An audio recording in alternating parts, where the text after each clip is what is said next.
रहा, उसके बावजूद भी अभी तक कोई खास संज्ञान इसके लिए नहीं लिया गया। हाँ, कुछ एक सांसद महोदयों ने हमारी मांग को एक्नॉलेज किया, उन्होंने चिट्ठियाँ भी लिखी है और उसकी प्रति हमारे पास में आई भी है। उससे हम उन सांसद महोदय का आभार व्यक्त करना चाहेंगे कि उन्होंने लाखों पूर्व सैनिकों की आवाज़ को आगे तक पहुंचाने के लिए हमारा सहयोग किया। तीसरा कॉल हमें फिर 30 मई का देना पड़ा। 30 मई के मामले में हमारे कुछ साथियों को ये लग रहा था कि जब एमपी तक जा चुका है तो वो वापस नीचे लेवल पे क्यों जा रहे हैं। यहाँ बात लेवल का नहीं था, बात था ज़्यादा से ज़्यादा पूर्व सैनिकों को इस आंदोलन का हिस्सा बनाने के लिए, क्योंकि अभी तक खाली शहरों तक जो हमारे एक्सप्रेशन भाई रह रहे हैं उन्हीं का इस आंदोलन से जुड़ाव था।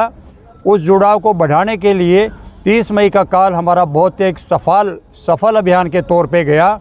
और आप ताज्जुब करेंगे, लेह लद्दाख की पहाड़ियों में जहाँ बर्फीली चोटियाँ हैं, बर्फ़ गिर रही है, वहाँ पे सिक्किम में, अपने जैसलमेर के अंदर, मतलब कहने का मतलब ये है कि तमाम तहसील हेडक्वार्टर्स तक जागृति इसके अंदर आई है।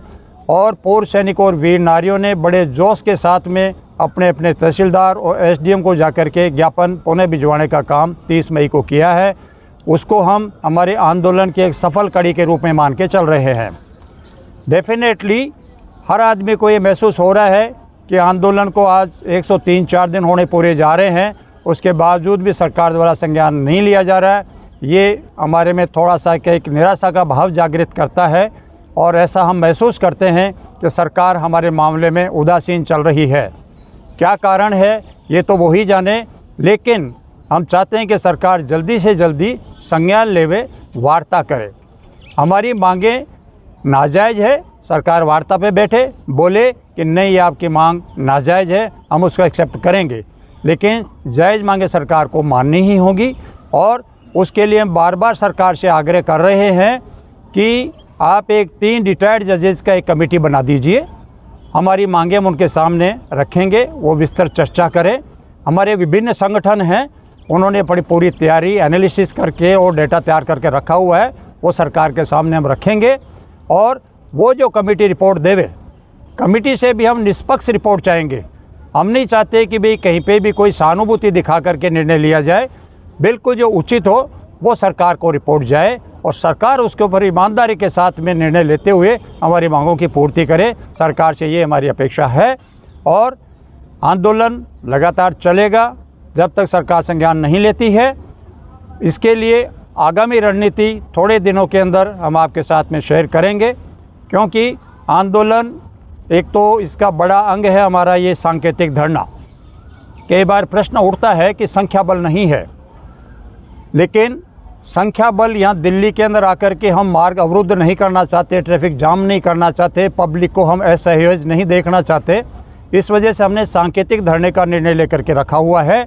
और अगर सरकार के किसी नुमाइंदे की यही ख्वाहिश हो कि संख्या बल दिखाए तो ही हम मानेंगे, तो उसके लिए कहीं से भी हमको इशारा मिले तो जो लाखों की तादाद में पूर्व सैनिक हैं, जहां सरकार चाहेगी वहाँ हम खड़ा करके संख्या बल दिखाने के लिए तैयार हैं।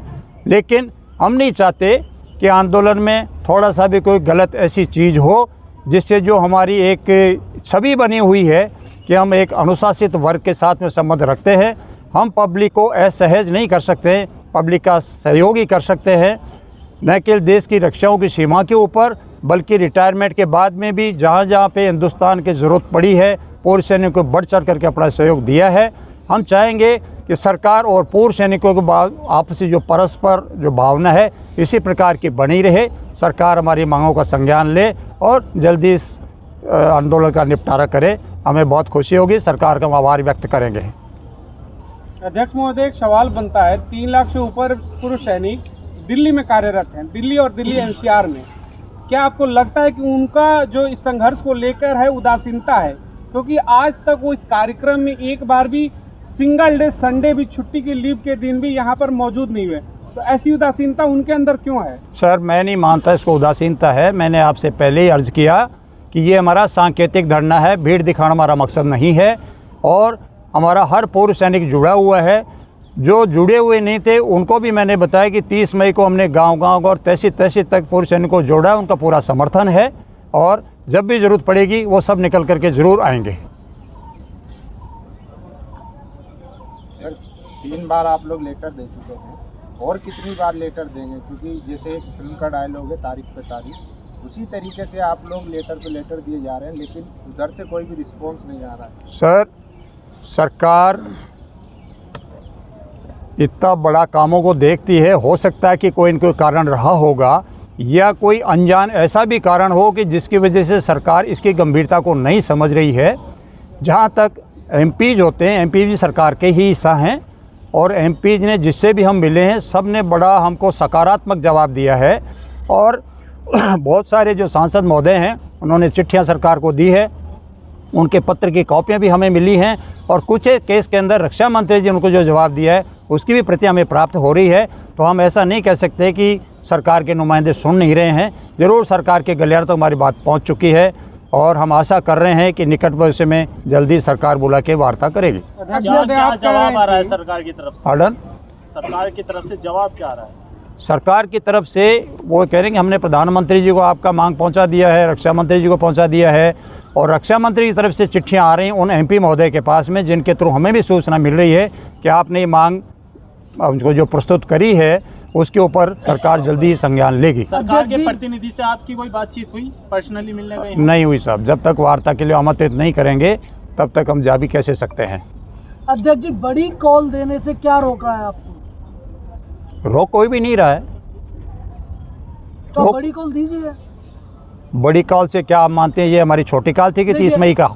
आप ही बार देखिए साहब, देखिए जहाँ भी रक्षा मंत्री ने हमसे बोला है कि आप संख्या बल दिखाइए। नहीं, मैंने तो नहीं बोला आज तक ऐसा ये सब। सर, आपके ही जो काफी जो लोग हैं जो आपकी पास्ट में जो वार्ता रक्षा मंत्री के साथ हुई है उन्हीं मीटिंगों में बोला गया कि आप संख्या बल दिखाइए। संख्या बल दिखाने से आपको रोक क्या रहा है? देखिए, मैं गया उनसे बातचीत करके यार कह दिया, तो ये फेडरेशन का मैटर है, इसके अंदर किसी एक आदमी का व्यक्तिगत निर्णय नहीं हो सकता है और कदम से कदम हम बढ़ते जा रहे हैं और जो भी नेक्स्ट अभियान हम देते हैं वो पीछे वाले थोड़ा बड़ा होता है। अब तक कितने आपके इस अभियान में कितने लोग जुड़ चुके हैं? अभियान में कोई ऑन द रिकॉर्ड हम कोई रजिस्ट्रेशन नहीं कर रहे हैं लोगों का।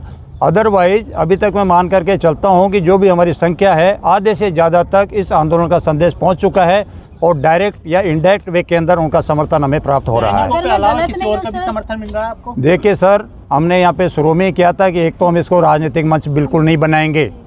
आजकल हर आंदोलन वाला देखता है कि कोई न कोई राजनीतिक पार्टी आकर के मेरी पीठ पे हाथ रखे, वो हमारी मंशा नहीं है। अगले 100 दिन से आप लोगों का धरना चल रहा है, कोई भी सकारात्मक पहलू नजर नहीं आ रहा, इसका जिम्मेदार कौन है? सकारात्मक पहलू कहाँ से नज़र नहीं आ रहा? जैसे आपके सरकार धरना की तरफ प्रोटेस्ट में कोई सरकार द्वारा कुछ इस तरीके की चीजें कि आपकी मांगों को सुनी गई है, ऐसा नहीं, कुछ आप ये दिखा? कैसे कह रहे हैं? मैं अभी तो कह रहा हूँ कि जो सांसद महोदय हैं उन्होंने हमारा वहाँ तक मांग पत्र पहुँचाया है और उनकी तरफ से हमें जवाब मिला है और खुद रक्षा मंत्री जी ने कुछ एक सांसदों को चिट्ठियाँ लिखी है कि मुझे आपका मांग पत्र मिल चुका है और इस पर सरकार सोचेगी। तो हम ये तो नहीं कह सकते कि संज्ञान लिया नहीं जा रहा है। हाँ, उसको समाधान करने के लिए अभी तक प्रक्रिया शुरू नहीं की गई, ये कह सकते हैं। आगे की क्या रणनीति है आपकी? आगे की आपने नाम लिया, एक बीजेपी के सांसद हैं और जनरल भी रह चुके हैं वो। जब आप लोग जब पूर्व सैनिक उनको ज्ञापन देने गए थे तो उन्होंने यहाँ तक उनसे बात करने तक से मना कर दिया था। फिर उसके बाद उनका एक वीडियो भी वायरल हुआ जिसमें कहा गया कि 96% तो जेसीओ जवान लेते हैं, 4% अधिकारी लेते हैं। वो वीडियो मैंने भी देखा है। सेकेंडली सर, पेंशन का एक इतना कॉम्प्लिकेटेड मैटर है कि कोई भी आदमी क्लेम नहीं कर सकता मैं पेंशन के मामले में पूर्ण ज्ञाता हूँ। तो मैं यहाँ पे यही कहूँगा कि हमारे जो जनरल साहब थे उनको शायद पेंशन मैटर्स का पूरा जानकारी नहीं है और आर्मी का जनरल होना, किसको कितना राशन स्केल है, किसका किसकी तनख्वाह है, किस रैंक का क्या है, ज़रूरी नहीं कि उसके लिए वो सब चीज़ों का जानकारी रखे। वो अचानक एक भेंट हुआ और उनको अटपटा लगा तो उसे कह दिया कि नहीं ये गलत उठा के रखा हुआ ऐसा चीज़ है। और जनरल साहब से मैं यही ख्वाहिश रखूँगा कि वो सरकार के नुमाइंदे भी है, उनको इस प्रकार का कमेंट नहीं देना चाहिए। न केवल को सरकार का हिस्सा हैं बल्कि हमारे वो पूर्व सेनाधिकारी रहे हुए हैं। तो उनसे हमारी ये गुजारिश रहेगी कि भविष्य के अंदर इस प्रकार का संदेश दे करके और पूर्व सैनिकों को हतोत्साहित ना करें। सर, हतोत्साहित करने की आपने बात कही है। अभी मैंने कम से कम एक हफ्ते पहले जनरल सतवीर सिंह जी का धरना कवर किया। 10 कदम की दूरी थी और आप लोग ना वहाँ पहुँचे ना वो लोग वहाँ पर आए। तो आप लोग आपस में ही इस प्रकार का कटाक्ष रखते हैं एक दूसरे के प्रति, फिर आप बात करते हैं एकजुटता का कि हमें इस तरीके से है, तो ये आखिर क्यों? ये इसलिए कि जो विसंगतियाँ उत्पन्न हुई हैं इसके लिए हमारे पूर्व सैनिक भाई ज़्यादातर जनरल सतवीर साहब को जिम्मेदार मानते हैं।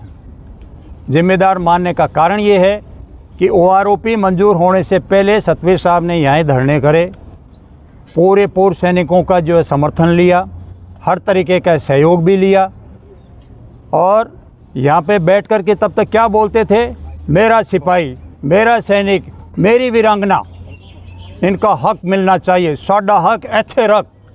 अब वो कित्थे रखा गया उसका हमारा शिकायत है। वो साडा हक इत्थे नहीं रखा गया, वो कहीं और गया, और इस वजह से पूर्व सैनिकों के अंदर भी थोड़ा सा उनके प्रति आक्रोश है। वो हमारे जनरल रहे हुए हैं, रिस्पेक्टेड हैं, सम्माननीय हैं, लेकिन OROP के मामले में क्योंकि वो सर्वे सर्वा थे वार्ता के लिए, बार बार जाके सरकार की वार्ता के टेबल पर वो बैठे। सेकेंडली उनसे एक शिकायत हमारी और भी है कि जब यहाँ पे आंदोलन चल रहा था, दूसरा आंदोलन तो वो इसने बाद में शुरू किया, वो साहब एक्स-सर्विसमैन ने वीर बहादुर सिंह के नेतृत्व में, लेकिन उससे पहले अकेला एक ही आंदोलन था, और सबसे ज़्यादा 97% योगदान हम JCO जवान का था उस आंदोलन के अंदर। कई मौके ऐसे भी आए कि हमने उनसे सवाल किया, हमारे बुजुर्ग साथियों ने सवाल किया कि क्या चार्टर ऑफ डिमांड गवर्नमेंट को आप देने चाहे, तो वो तक उन्होंने पब्लिक नहीं किया, नहीं दिखाया। तो एक तो वो कारण बड़ा आक्रोश का। दूसरा, जब सरकार ने घोषणा करी तो जो हमारी आशंका थी वो निर्मूल साबित नहीं हुई, वो सच्ची साबित हुई, तो जाहिर है कि उसकी वजह से आक्रोश रहेगा। और जब किसी के प्रति आक्रोश होता है तो थोड़ा लगाव भी कम होता है, तो थोड़ा आपसी जो सौहार्द की भावना थी उसमें भी कमी आती है। अध्यक्ष जी, आगे की रणनीति क्या है, कौन सी अगली बड़ी कॉल है? Sir, federation of veterans association का जिस दिन गठन हुआ था 9 अप्रैल 2023 को, उस दिन पहला शर्त ये रखा गया था कि कोई भी निर्णय होंगे वो सामूहिक निर्णय होंगे। न अध्यक्ष अकेला निर्णय ले सकता है, न कपिल भाई ले सकता है, न एडवोकेट साहब ले सकते हैं, और न ही कोई हमारा जनरल सेक्रेटरी कोई ले सकता है। उसके लिए सामूहिक निर्णय होंगे। और मैं आपसे ये शेयर करना चाहूँगा कि हमारे जो भी साथी सुन रहे हैं वो भी एक चीज़ को अपने दिमाग में स्पष्ट कर लें कि इस फेडरेशन के मंच के ऊपर जो भी संगठन हमारे साथ जुड़ रहा है उसको बराबर की नेतृत्व की भागीदारी है। चलिए, एक आखिरी सवाल है, कितने संगठन अभी तक आपके साथ जुड़ चुके हैं? करीब 100-150 के करीब हमारे पास में समर्थन पत्र आ चुके हैं। कई लोग मानस बना रहे हैं, डेली उनके फ़ोन आते हैं, वो जानना चाह रहे हैं, क्योंकि वो जो दूर दराज में हमारे टच में नहीं आए हैं, डेली 3-4-5 समर्थन पत्र मेल पे आ रहे हैं, और कुछ यहाँ पे फिजिकली दे करके जा रहे हैं। निकट भविष्य के अंदर जल्दी हम इसको 200 की संख्या को पार कर जाएंगे।